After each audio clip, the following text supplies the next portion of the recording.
شروع اللہ کے نام سے جو بڑا مہربان نہایت رحم والا ہے۔ رسول اللہ صلی اللہ علیہ وسلم ایک دن لوگوں کے سامنے تشریف فرما رہے تھے۔ ایک آدمی آپ صلی اللہ علیہ وسلم کے پاس آیا اور پوچھا، اے اللہ کے رسول، ایمان کیا ہے؟ آپ نے فرمایا، تم اللہ تعالیٰ، اس کی فرشتوں، اس کی کتاب، قیامت کے روز اس سے ملاقات، اس کے سامنے حاضری اور اس کے رسولوں پر ایمان لاؤ، اور آخری بار زندہ ہو کر اٹھنے پر بھی ایمان لے آؤ۔ صحیح مسلم حدیث نمبر 97۔ اے اللہ کے رسول صلی اللہ علیہ وسلم، اسلام کیا ہے؟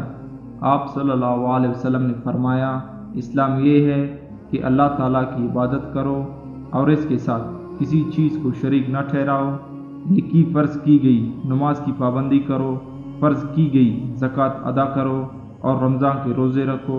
اس نے کہا، اے اللہ کے رسول صلی اللہ علیہ وسلم، احسان کیا ہے؟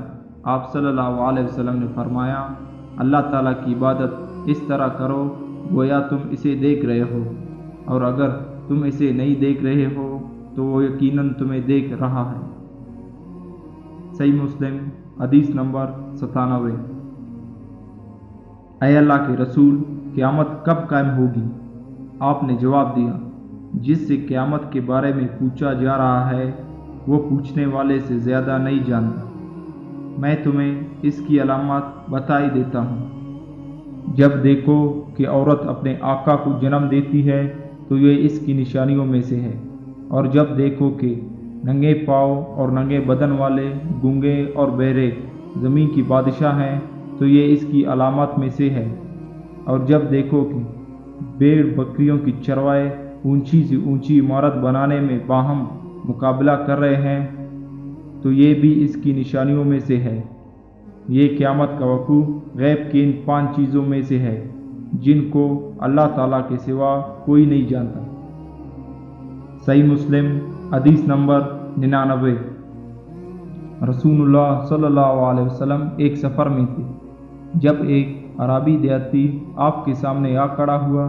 اس نے آپ کی اونٹنی کی مہار یا نکیل پکڑ لی، پھر کہا، اے اللہ کے رسول یا اے محمد، مجھے وہ بات بتائے جو مجھے جنت کے قریب اور آگ سے دور کر دے۔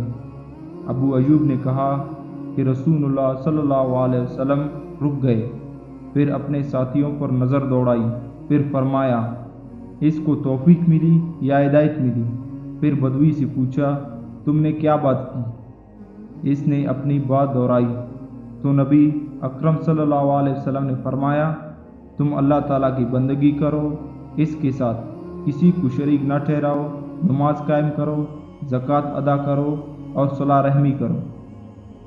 صحیح مسلم حدیث نمبر 104۔ حضرت ابو ہریرہ رضی اللہ عنہ سے روایت ہے کہ ایک عربی رسول اللہ صلی اللہ علیہ وسلم کے پاس آیا اور کہا، اے اللہ کے رسول، مجھے ایسا عمل بتائے کہ جب میں اس پر عمل کروں تو جنت میں داخل ہو جاؤں۔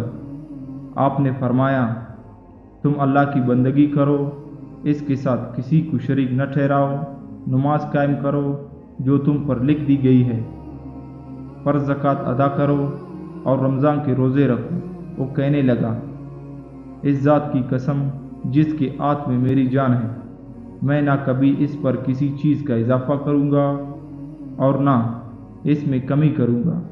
جب وہ واپس جانے لگا تو نبی اکرم صلی اللہ علیہ وسلم نے فرمایا، جسے اس بات سے خوشی ہے کہ وہ ایک جنتی آدمی دیکھے تو وہ اسے دیکھ لے۔ صحیح مسلم حدیث نمبر 107۔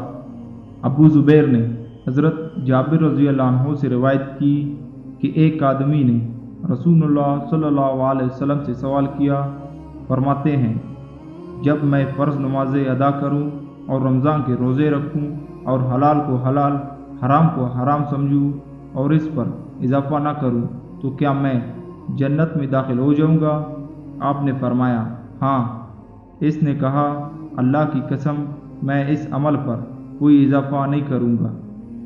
صحیح مسلم حدیث نمبر 110۔ رسول اللہ صلی اللہ علیہ وسلم نے فرمایا، اسلام کی بنیاد 5 رکنوں پر رکھی گئی ہے۔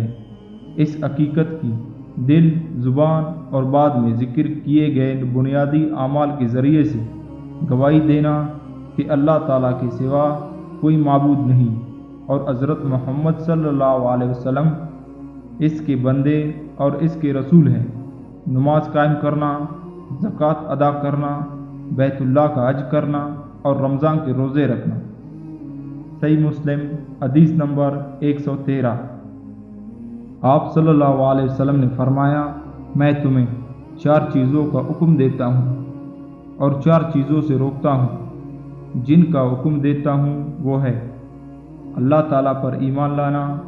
پھر آپ نے ان کے سامنے ایمان بحاللہ کی وضاحت کی، فرمایا اس حقیقت کی گواہی دینا کہ اللہ تعالیٰ کے سوا کوئی عبادت کے لائق نہیں اور محمد صلی اللہ علیہ وسلم لا یقین اللہ کے رسول ہیں۔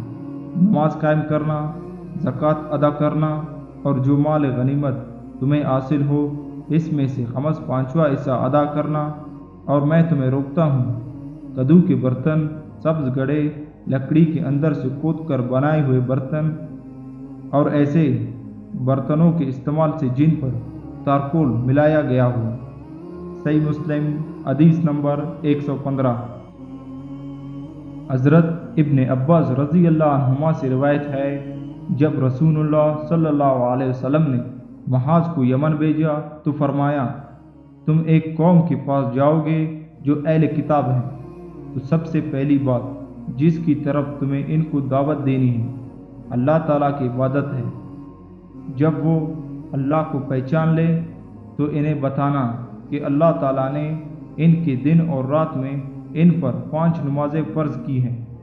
جب وہ اس پر عمل پیرا ہو جائیں تو انہیں بتانا کہ اللہ تعالیٰ نے ان پر زکوٰۃ فرض کی ہے جو ان کے مالداروں کے اموال سے لے کر ان کے فقراء کو دی جائے گی۔ جب وہ اس کو مان لے تو ان سے زکوٰۃ لینا اور ان کے زیادہ قیمتی اموال سے اعتراض کرنا۔ صحیح مسلم حدیث نمبر 123۔